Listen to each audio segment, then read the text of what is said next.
Well, hello, ladies and gentlemen. 'Tis I, the jabbering magpie, once more bringing you Shadowrun Dragonfall. So, if you don't remember, we rescued the Mark 6 prototype, which turned out to be a troll/zombie/cyber-mechanical terror. And we gave him back sentience, and he crushed his own bloody head, so whoever hired us isn't going to be pleased. Then I got ambushed in a subway, and we killed everyone. So let's talk to Samuel, see if he wants any more charity work.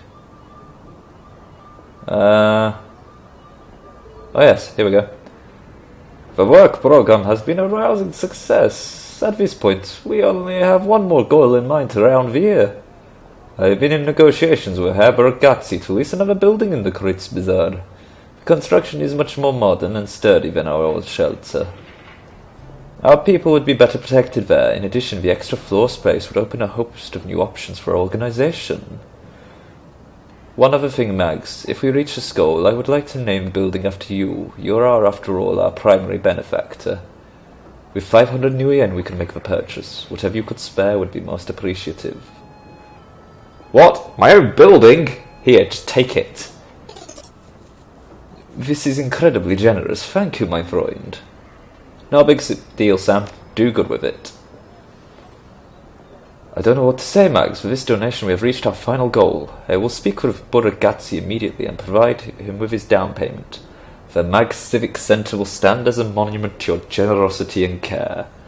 Thank you once again. You have been a godsend to the poor of the Kritz Bazaar, and I will see that they know it. The Mags Civic Centre has a nice ring to it. I'm happy you are pleased. You've more than earned it. Do you need more money?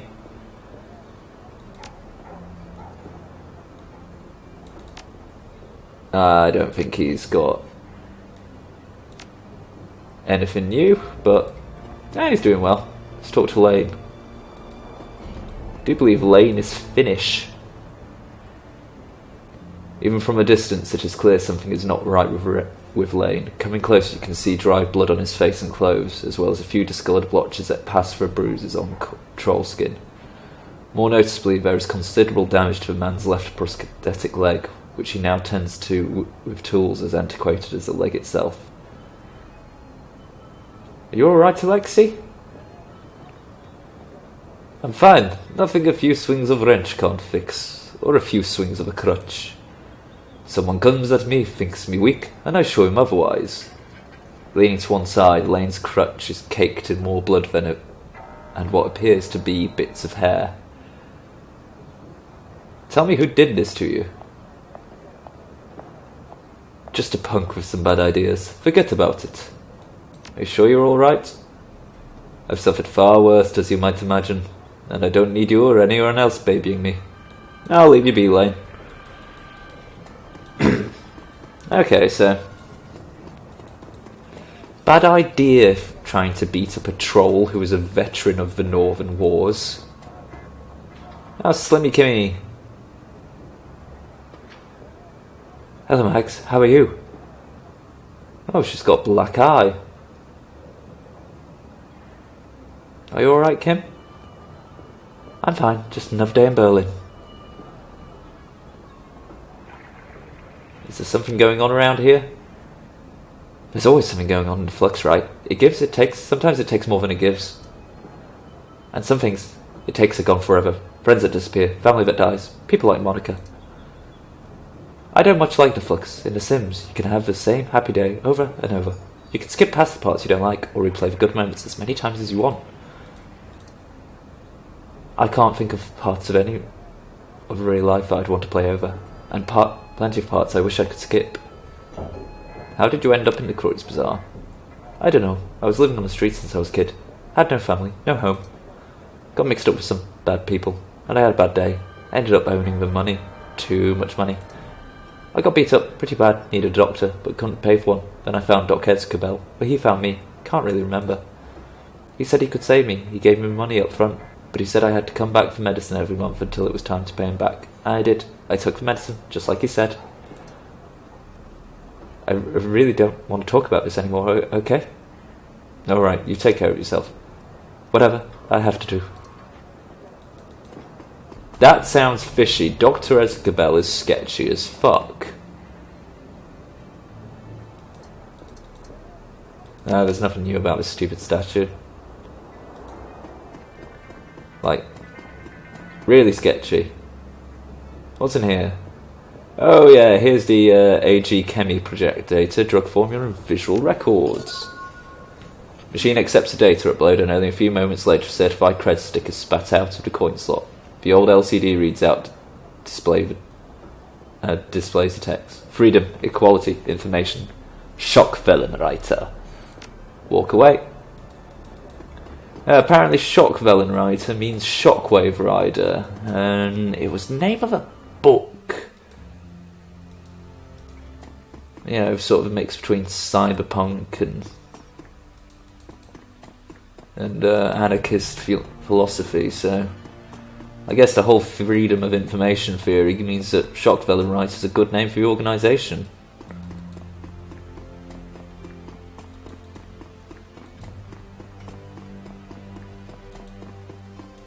Lucky Strike. Lucky Strike stands in a customary place, her gears piled atop a nearby bar stool. For once she isn't smoking. She gives a small nod as you approach. She is smoking, look at that. There, her character model, cigarette. Hey again, Mags, what's up? Do you know anything about an organisation called the Lodge? The Wares Group, you mean? She smirks. Sure, I've done a few jobs for them. They pay well. The whole ominous secret organisation thing they try to keep going is a little weird, but whatever. Money is money, and they've got it. What can you tell me about Dwyer? Best that I can tell you, he's just a middle-rung toady, like any other corporate suit that you deal with before a run. Only difference is his organisation isn't corp. I think he's a little fresh-faced for what the Lodge has him doing. In the beginning, there was some credibility issues. I had a hard time taking the guy seriously. But then he started waving wads of Nguyen around, and that all cleared up in a flash. Afraid that I can't help you dig any deeper. He's an occasional client. She takes a sip of scotch and chases it with a long drag on her cigarette. You said she wasn't smoking. Even if I knew more about Dwyer, I wouldn't tell you Shadowrunners who kiss and tell have a funny way of dying young. You said you've got a team in Nitta. I'd like to hear a little more about them. She shrugs. They're good people. They get the job done. What else do you need to know? The names, for one. You know about my team? I'd like to know some more about yours. Alright, sure, why not? We've got Rakta. He's a rigger, an immigrant from the Russian Republic. Genius mechanic and engineer. The guy built his own crawler form drone. And he's impressive as hell as piloting it. There's Barracuda, the team's shaman and faceman. He's an elf in his mid-40s. He's got the whole Silver Fox thing working for him. He conducts most of our negotiations. Great card player. Hanshin is our decker and requisite tough guy. Troll, huge, covered in tats and piercing. You know the type. Pretty sure that he and Barracuda have a thing going on, but they'll never cop to it. She presents herself to you with an ironic smile. And then there's me. Between us, we keep our bases covered. Sounds that way. How are they to work with? Solid. We're all on the same page, and nobody's afraid to speak his mind. We all get how a crew of anarchist runners is supposed to work. Even Rakta, who's still pretty new to the scene here in Berlin. Get tense from time to time, but supposed to get tense. Better than to have a defer to a leader and follow orders. We're all free and we know it. Anyway, enough about them. I didn't come to talk about work. Was there something else you wanted to talk about? I've been meaning to ask, what's up with the tattooed secretary? Is it purely decorative, or...? It is now. Wasn't always, though. She scratches her neck so that circuit pattern on her face can catch the light. What you're looking at used to be tattoo magic. Got it when I was in Tokyo doing a job for Yakuza. What are you doing for Yakuza? Work. The kind you don't talk about afterwards. Yeah, when were you in Tokyo? It's supposed to be nice there. About 3 years ago, spent a month there. It was a business trip. Though you know how it is. Straight from the airport to the hotel to the job site, back to the hotel again afterwards. Rinse and repeat until the job is done. Not the most exciting way to travel, but the pay was good. Tattoo magic, that's a new one to me. Yeah, it was for me too. It's a meta magic thing, a way of quickening spells to a person, binding magic into the flesh so it's almost impossible to get rid of. Anyway, long story short, I found a way to break it. Now it just looks like pretty in the lamplight. What did the tattoos do before you broke them? She pauses for a moment, considering. Finally she shrugs. Sure, I'll tell you. Why not? Maybe knowing will keep you from making the same mistake. So when I was to work for the Axe, they insisted that I let them ink me, said I'd need it for the job. Long story short, the tattoos did boost my abilities, but they also branded me, marked me as Yakuza property, and gave them an easy way of tracking me from the astral plane. How do you break that spell? That's an even longer story and not one I was willing to get into. Suffice to say that it started with killing the guy who inked me and ended in a pretty dark place. The upshot is that I can't go back to Japan, ever, but at least I got my autonomy back. She pauses for a moment to light up another cigarette. After her lungs fill with smoke, she continues. So the moral of the story, I guess, is not to take an employer's word at face value. It's a lesson that every Shadowrunner needs to learn sooner or later. But I had a harder time with it than most. Now can we talk about something else? Or better yet, can we shut up and have a drink or two? All this yapping is making me thirsty. Gotta run. See ya, Lucky Strike. Yeah, see ya. Okay. Life lesson, kids. If the Yakuza offer you tattoos, don't accept them. Let's go see if we can talk to Escabel about that medicine he was giving old Slimmy, cause it does sound sketch as fuck. This goddamn cold, it won't go away. For love nor money. Xavier, how are you? Oh yeah, you sent me a message. Got your message, what do you want to discuss? Business. I have a job for you. I'm a little surprised that you wanted to hire me. We haven't always seen eye to eye. That's true, we haven't, but I'm confident that you're the right man for the job. Why? Not your reputation, I'll tell you that much. Some of your past clients were pretty vocal about first dissatisfaction with you. You should hear what Herr Schmidt has been spreading about you. No, Mags, you're my first choice for this job because I know something about you. Yeah, what's that? I know that you're in a bad spot. I know that you're going to need all the help you can get if you want to claw your way back out of it. As it happens, I can supply some help in the form of cutting-edge biotech. Very helpful for stuff for a runner in the behind. But before I can do that, you'll need to do a job for me. Alright, I'm listening. Good, so let's get down to brass tacks, shall we? Back before I emigrated here from my native Spain, I worked in partnership with a Berlin-based R&D lab. Biotech that they were developing was very hush-hush, very cutting-edge. Our arrangement was that I would bankroll their research and they in turn would provide me with unique merchandise to sell in my clinics. Clinics? You have more than one? Certainly, I must confess that before I moved to Berlin I was something of a celebrity doctor. I had a chain of triage clinics that stretched from Bilbao to Madrid. I was a very wealthy man. And then my name was slandered, and the fickle mistress at his public perception turned against me. An ugly business, I assure you. Even talking about my fall from grace makes my stomach turn. The injustice of it all is too much to bear. Just how were you slandered? What did they accuse you of? He sighs. What didn't they? Theft, medical malpractice, the sale of stolen goods, more colourful accusations that do not bear repeating. But that was then, and this is now. I came here to Berlin to escape all that. Of course, I moved here to be close to the lab that I funded, merchandise that I am owed. So let me guess, you want your merchandise? Yes, and find out what happened to the lab itself. The facility is locked down, you see, nearly impenetrable, and I have no idea why. As I was packing to move to Berlin, all was well. 16 hours later, I arrived to discover the building locked tight with my merchandise inside. The Turk, Altuk, has been running surveillance on the site ever since I set up shop here. In that time, no one has entered, no one has left. Whatever went wrong in there, it must have killed the research team. I want you to find a way into the building, recover the cybertech that they were developing, find out what happened to the researchers, in that order. If the building's been abandoned, I'm surprised that a lot of it hasn't been gobbled up by some corp or another. Don't be. Back when I was a wealthy man, before my legal troubles, I paid the lease for decades in advance. Before you sent anything, yes, it was a huge expense, but what's rotted away inside of that lab is worth 10 times what I've spent on it. Don't want anyone else laying claim to it but me. If your merchandise had been sitting in this lab for 2 years, why didn't you approach Monica about this? Who says that I didn't?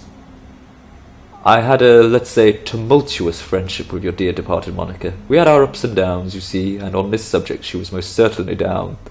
That was her choice. I'm hoping that you'll be savvy enough not to make the same mistake. Alright, let's talk conversation. What's in it for me, you creepy Spanish bastard?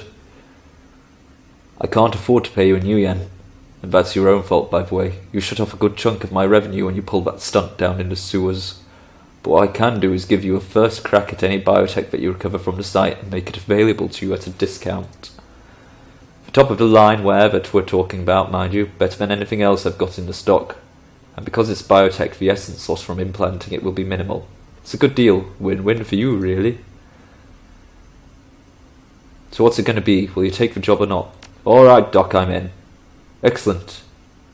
The facility you're looking for is the former laboratory of Suttalian Bioscience. Take the U-Bahn to the Adnura Platz, and you'll be sure to find it. Best of luck. Oh, I don't think this is gonna be good. Creepy lab where shit has died. Also, Herr Schmidt has managed to complain about me already. Anything I can talk about to Jack Flash? Changed my mind. Toodles!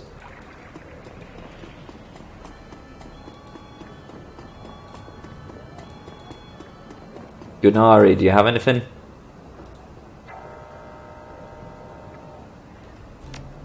Nope. Nothing from Gunari.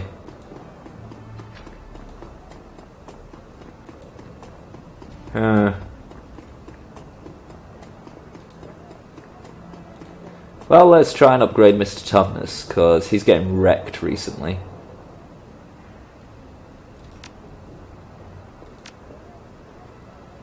Okay. Drones.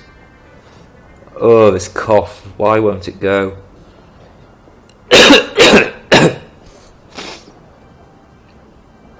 Steel links. Class A. It's like having another runner on the team. Don't I already have another one?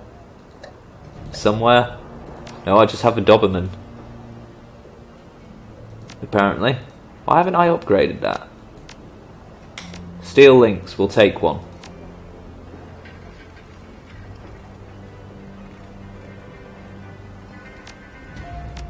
Well, there's your new body. How do you like it, Mr. Tumnus? I think that means he's happy. Alright, let's go see the gang. Blitz, how is shit? One look at Blitz's face is enough to tell you that something's gnawing at him. He stands beside his table, playing with a coffee spoon. Hoy, Mags, what you need? What's going on, Blitz? Well, Chief, I hate to admit it, but I might be in a little bit of trouble here. Go on. There's an awkward pause, and then Blitz plows on ahead. Well, you remember those creditors I told you about? Ones who loaned me all that money? Yes. Yeah, well, as it turns out, some of them were a little less forgiving than I thought they were. Keep talking. Well, one in particular seems to have taken things kind of personally. How personally are we talking here? I got a package in the mail and it had someone's thumbs in it. Thumbs? Yeah, thumbs. They came in a cigar box, packed in salt. I have no idea who they belong to. I'm pretty sure they're meant to convey some sort of message. I think that's a pretty safe bet, Blitz. I don't want to lose my thumbs, Chief. I like my thumbs. I think I need to pay this guy back. Luckily, I got a plan. I know how to get myself out of hot water with Meat Grinder. I've got it all specced out. Let me get this straight. You took a loan from somebody named Meat Grinder. Hey, Chief, come on. I feel bad enough about this already. There's no need to rub it in. Anyway, like I was saying, I can make it all right again, but I'll need your help to do it. Listening? Well, there's this group out in Dragonfall. They call themselves the Landenberg Ring. They're a financial crime organisation, and there's a lot of bad blood between them and Meat Grinder's op. Anyway, back when I was running with the Schwarze Herzen, I laid out the groundwork for a hit on the Landberg Ring. I was never able to make good on it, though. For some reason, none of the other gangers ever volunteered to help out. With your help, I could steal enough money from them to cover my debt and get myself back into Meat Grinder's good graces in the process. So what do you say, a quick run, just you and me, with me in the Matrix and you as my man on the ground. We'll hit him, satisfy my debt, and laugh about it on our way back home. Sounds like a plan.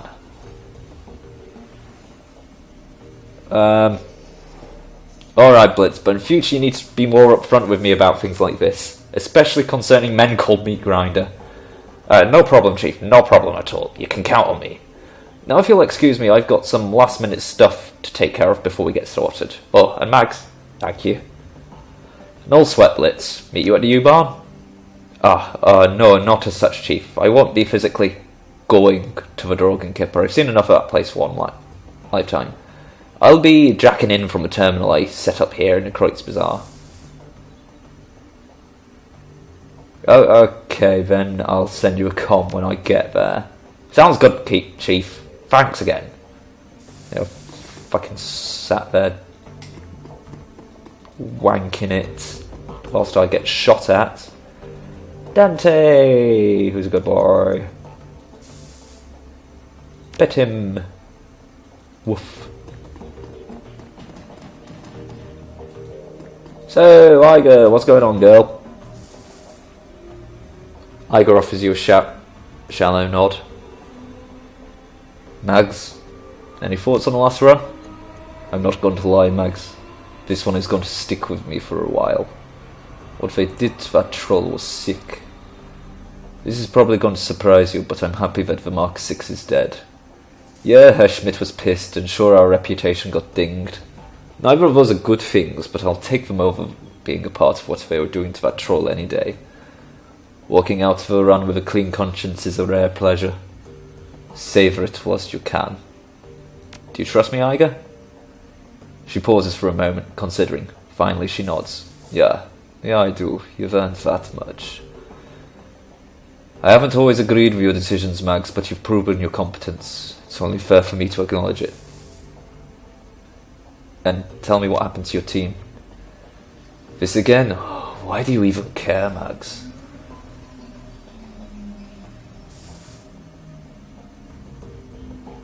Because it's pretty clear that if you had your way, you'd still be with him, and a good leader places a priority on knowing his team. She nods slowly. Alright, I'll tell you. I suppose you deserve to know. What happened to us was Hoffman. He was a rookie, the kid with some big money corporate exec. He looked good on paper, he made it through KSK training, so he was technically qualified to join the team. But he was way too green to fit in with ours. Still, he wanted to be a hero, and his family had enough clout to get him an assignment of his choosing. I don't know how many strings Hoffman's daddy had to pull to get him assigned to our team, but he pulled them. Hoffman became our 9th squad mate, despite Metzger's objections. Anyway, flash forward a few weeks, we were closing in on one of the Russian mob's major trafficking operations. They've been using a series of warehouses 50 miles from the border as a staging area for the convoys. Women and girls from East Europe were being housed there. With convoys came, they'd be crammed into the cargo containers and hauled across the border into Germany. Go to any brothel along the border and have a look around. Chances are you'd find at least a few girls who spent some time in those warehouses. Slovakians, Hungarians, Poles, you name it. The mob had been smuggling them for decades. But we were in a position to derail our operation, and we weren't going to let our new addition slow us down. We hit them by surprise. We hit them hard. Fisher and Braun managed to take down the Banshee that they had patrolling the site. Wolf had reconnaissance drones overhead providing battle tech feeds to the rest of us, and we picked off their gunmen one by one. They had numbers on us, but they didn't know where to hit us. We had eyes in the sky, and we had cover and concealment. Every time they thought they had a fix on us, we'd shift positions and hit them again. They might as well have been fighting ghosts. Then Hoffman broke cover and gave away our position. After all that, all hell broke loose. Wolf went down first. The sound of it will haunt me for the rest of my days. Be an explosion, a choked scream, this long drawn-out gurgling sound. When he died, his drones went down with him. There were too many hostiles to track without them. I'll spare you the details, Max. Suffice to say, my team was wiped out. Aiga's face clouds. You can see the tears beginning to well in her eyes. I watched Metzger die. With a visible effort, she clamps down her emotions and calms herself. When she speaks again, her voice is flat. I took 3 rounds myself. I had to drag myself back across the Oder-Nese line into Germany. I almost died. So that's the story. My KSK career died with the rest of the team. Our mission was illegal after all, off the books. There was no going back for me, so I wound up here. She looks you in the eye, her tone impassive. Did that tell you everything you wanted to know, fearless leader? Are you satisfied now? Yes, thank you, Aiga. So tell me, what's your takeaway from my tale of woe? I figure you've got to have one.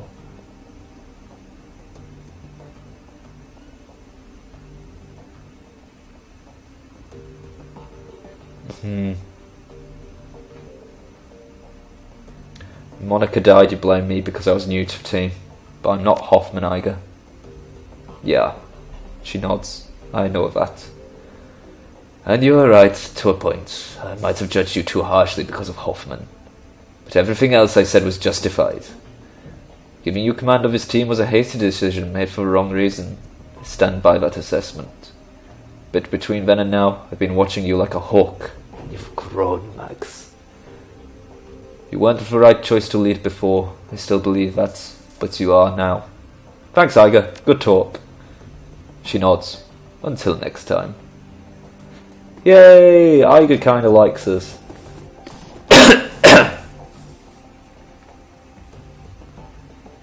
Glory's pallid face lights up as you approach. A genuine smile spreads across her lips. Oh, Max, good to see you.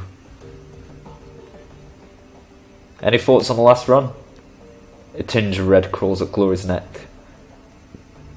Max, look at me.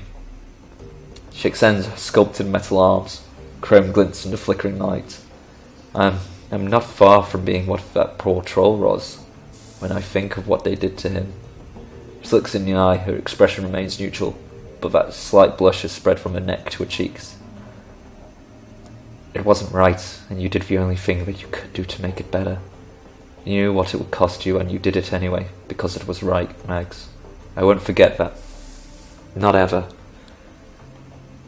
How are things with you? She pauses for a moment, considering. You know what? I'm happy, actually, for the first time in a long time. I have you to thank for that. Oh, you're welcome. I don't know what I did. Was it like the new cereal we bought for the gang or something? Who knows? Tell me about the chrome. Be patient, Mags. The explosion of that is coming. A look of unease flits across her face. I'm not sure that you're going to like it, though. You need time, and I gave you the time. You ready to talk about Feuerstelle yet? Yeah. Glory looks troubled, more so than you've ever seen her before. Whatever memories she's dredging up must be exceedingly painful. I'm not going to lie, I've never been looking forward to this. But yeah, it's time. Max, look, I'm about to tell you some things about myself that might change your opinions of me. It's entirely possible that you're going to hate me based on what's coming up. I've accepted that, and if that's what happens, I sincerely believe I deserve it. So tell me, are you sure that you want to keep pushing forward to this? This is important for you, Glory. After everything we've been through, I think we both need to know whatever you have to tell me. I'm ready to listen. Thanks, Mags. Thanks for being a friend. So, when we left off the last time, I had just moved from the streets of Tübingen to the warm, inviting confines of Feuerstelle. Marta and I were happy for a little while, and Harrow embraced me as a long-lost daughter. I should probably take a moment to talk more about Harrow. He's going to be an important figure in this story. I don't know what his age was. He seemed old enough to be paternal, but young enough to hang with the kids on something like a peer level. Best guess, I'd say he was in his mid-20s. He was handsome and well-built, with a neatly trimmed beard and thick brown hair. There was something else about him, something uncanny. Harrow had this charisma, this raw magnetic attraction that just made people latch onto him. I saw it over and over. All it took was a few words and a pat on the shoulder, and Harrow would have a new convert. The other kids on the farm followed him around like lost puppies. As much as I loved Marta, and as much as I thought she loved me, we forgot all about one another when Harrow was around. All that we wanted to be was to be close to him, to be part of his inner circle, and soon enough we were. For a girl of 17, it was terribly exciting. Harrow had all these rules of living they would teach us, rules about self-determinations, the importance of disobedience. He claimed to have taught classes at the University of Berlin, which he painted as a mix between an earthly paradise and an anarchist's playground. He told us how Feuerstelle would have been a focal point of a new movement for children of the fatherland. He told us that we were special. We ate it up, of course. We were kids. This is starting to sound a bit Hitler-Youthy, in my opinion. Children of the fatherland. Oh, God. For those of us in the inner sanctum, Harrow would share even more. He had a power the likes of which I have never seen. Not my father's drunken fists or my own childish experiments, but genuine incredible power. He said it came from the horned god, an ancient deity that he venerated. He knew about my latent abilities right away, and he offered to teach me. Naturally, I accepted. Harrow is beginning to sound a lot like a cult leader. You're not wrong there, but it could get a whole lot worse than that, as you'll soon see. Glory sighs. Hang with me, Max. Rough waters ahead. So I became Harrow's apprentice. He taught me to channel magic and summon spirits. He taught me rituals, pagan traditions, Machiavellian philosophy, and Nietzschean ethics. Above all, he taught me to connect with his horned god. And through it I learned power and arrogance. And it was all downhill from there. The next few years I lived at Feuerstelle as Harrow's enforcer and right-hand girl. I was also his sometimes wife and concubine, but that was a distinction that I shared with all the girls in the commune, including my beloved Marta. I came to learn that she'd been his long before she met me, but by that point I didn't care. I'd embraced the rules of living. I was Harrow's creature through and through. I didn't ask questions. I walked the path that was in front of me. Other fun facts about those years. I learned cruelty. I had power now, and my new idol encouraged me to use it. Harrow did the same. Any child who didn't pull their weight was subjected to my tender mercies, and I was anything but tender. I took what I wanted rather than asking for it. I liked it. It was fun. I also came to learn of Harrow's horned god was not the icon first worshipped by throwback cults around Germany. It was certainly a god with horns, but it came from an altogether different tradition. Care to hazard a guess? Educate me.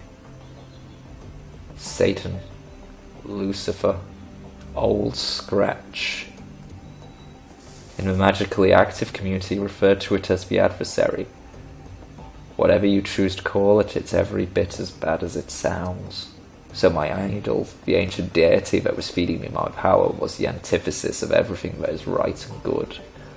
And you know what? I didn't care. In our times together, Harrow and I committed more atrocities than I could count. At this point I was onto all of his tricks. I knew that Feuersteller was nothing more than a honey trap, carefully designed to lure local children into my master's clutches. I knew that the kids who seemed resistant to Harrow's brainwashing techniques wound up fertilizing the garden. I knew that Harrow's entire manifesto was bullshit.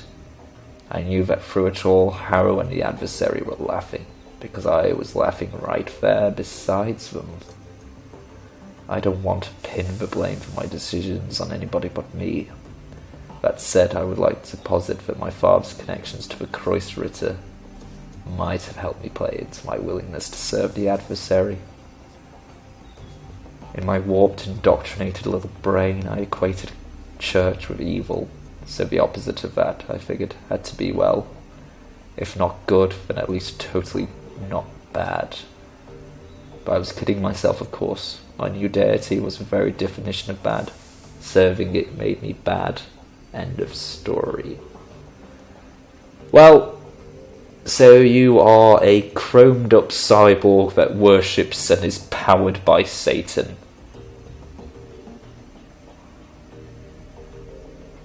I disagree with you, Glory. I don't think any of it was your fault. Harrow is the one who deserves the blame. And what if he was indoctrinated into the service of the adversary when he was my age? Would he not be at fault anymore either? She shakes her head. No, Max. Harrow certainly deserves some of the blame for what I became. Maybe even most of it. Personal responsibility has to come into question somewhere. I made my own choices, and they were horrible ones. I've accepted that. You should too. Glory pauses for a moment to collect herself. She looks haggard and her pale cheeks are flushed blood red. She swallows hard and then presses forward. Anyway, one day, Harrow invited me on a field trip to Stuttgart. Over the years, I was with Feuersteller. The commune had easily doubled in size. It was thriving, all thanks to the efforts of martyr and girls like her. Harrow would send girls out to neighbouring cities to lure the street kids that nobody would miss. He targeted children because they were easier to indoctrinate, and because nothing makes the adversary happier than the corruption of the innocent. As we drove out to pick up new recruits, I was already planning ahead. It was a foregone conclusion I would pay my father a visit. The irony of a group of Kreuzritters getting immolated by a genuine servant of the actual devil tickled me to no end. So when Harrow stopped to fill up on diesel, I hopped out of the van and headed out to foot to my parents' place.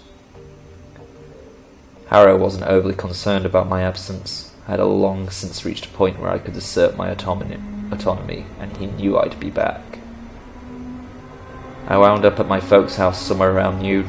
I could hear the adversary whisper in my ear, telling me to do what to do. I'd long since learned to listen to its voice. It was always rewarding me with extra power when I did its bidding. It told me to knock, so I did. As the door opened, I could feel a torrent of flames welling up in the astral plane all around me. It told me to channel them into the doorway, into my father, so I did. But of course the person who opened the door wasn't my father, it was my mother. As I watched her flesh blacken and melt, I heard her scream. I broke into hysterics. I heard the adversary laugh. And at that moment I realised it was laughing at me. I'm sorry, Glory. Glory nods, a grim expression on a delicate face. Thanks, we're almost at the end now. Thanks for sticking with me. It was like a lever had been pulled. All at once the bubble popped. I wasn't a powerful servant of the adversary. I was not Harrow's number one girl. I was a ridiculous little fool who willingly tied a soul to the worst thing in existence. Realising all this was one thing. Actually fixing it was something else entirely. I knew what I had to do. I had to get away from Harrow. That was the first thing to do, so I bit my lip and did my best to ignore the happy babble of the new recruits on the trip back to Feuerstella. I managed to get through the ride without screaming. Once we were back at the commune, I broke into Harrow's safe, stole all of the commune's resources and ran. I didn't know what Harrow realised what I'd done, whether he even cared. All I know is nobody came after me, so I kept running and running until I got to Berlin. Getting past a wall was fairly simple. You know how easy it is to obtain falsified papers. The biggest obstacle that I faced during my fight was the adversary itself. You could run from Harrow, but how do you run from something that's tied to your own soul? Oh God, Glory. The haunted look on Glory's eyes is heartbreaking. She gives you another curt, grim nod. I walked into the office of the first street dock I could find, pointed to all the biggest, bulkiest pieces of sideware that he had on display, and told him to put them into me. He tried to upsell me on better merchandising, arguing that what I was asking for was old and inefficient, better suited to install into a museum than a body. He told me that I'd be shredding my essence, that once it was gone, I would never be able to get it back. I stuck to my guns. After all, shredding my essence was the whole point. Glory looks up at you. Her eyes are sunken and hollow. The aura of loss around her is palpable. She looks like a woman who has been through hell.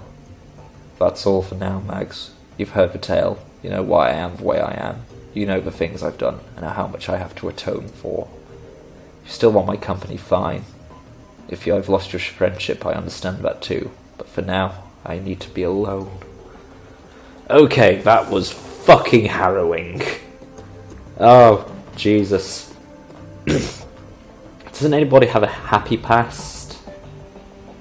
Like, Blitz, he was just a drugged up twat, but lost his love. Iger lost a squad.